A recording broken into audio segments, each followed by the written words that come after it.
கர்த்தருக்கு ஸ்தோத்திரம். எலியாவுடைய சரித்திரத்தில் இன்றைக்கி நம்ம ஒரு சத்தியத்தை பார்க்க போகிறோம்.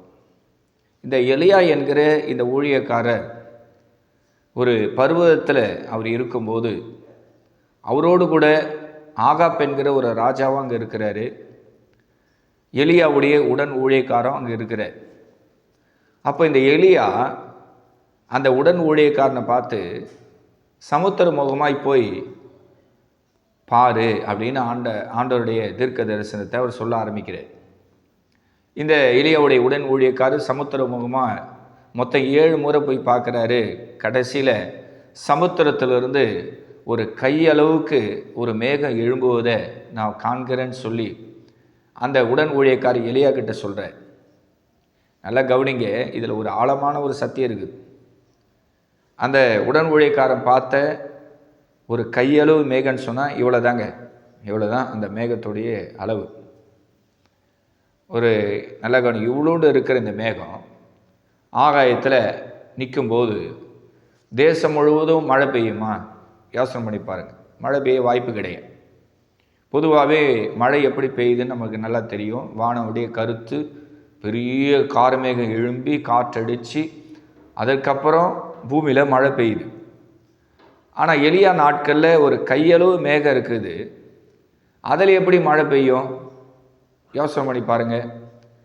ஆனால் வசனம் சொல்லுது, அதற்குள்ளாக வானம் மேகங்களாலும் காற்றினாலும் கருத்து பெருமழை உண்டாயிற்று.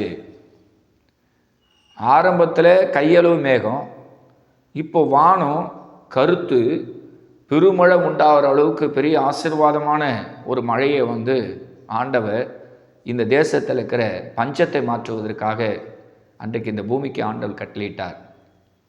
இந்த கையளவு மேகத்தை நீங்கள் உங்கள் ஊழியமாக பாருங்கள். விசுவாசிகள் எல்லாரும் இந்த கையளவு மேகத்தை உங்கள் குடும்ப வாழ்க்கையை நீங்கள் பாருங்கள். ஆரம்பத்தில் ஆண்டவர் கையளவுக்கு தான் நமக்கு ஆசீர்வாதம் தருவார். ஒரு கையளவு மேகத்தை உங்கள் குடும்ப வாழ்க்கையில் நான் ஒப்பிடுறேன்.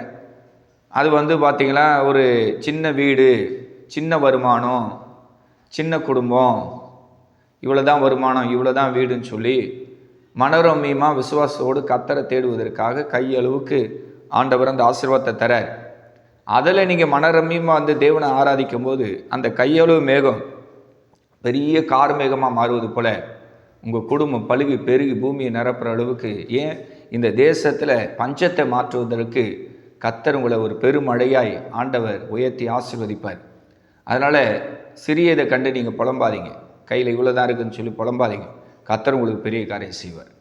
ஊழியர்களை கவனிங்க. கையளவு மேகன்றது ஒரு சின்ன சபை, கொஞ்சம் விசுவாசி, கொஞ்சம் சபையில் வருமானம் வரும், அவ்வளோதான் வாழ்க்கை ஊழியம். ஆனால் நீங்கள் அதில் தேவ சித்தம் செய்து நல்லா முழங்கால் போட்டு ஜெபிச்சு பாருங்கள்.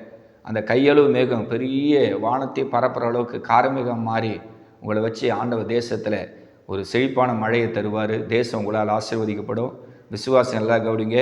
அந்த கையளவு மேகம் உங்களுடைய சிறிய வாழ்க்கை, உங்கள் வாழ்வாதாரத்தை கர்த்தர் உயர்த்துவார், ஆசீர்வதிப்பார். ஊழியர்கள் கவனிங்க. அந்த கையளவு மேகம் இருக்கிற உங்கள் ஊழியத்தை ஆண்டவர் பழுகி பெருக செய்வார். கர்த்தருடைய நாமத்தில் நான் உங்களை அன்பாக வாழ்த்துகிறேன். கர்த்தர் உங்களை ஆசீர்வதிப்பாராக. ஆமென். God bless you.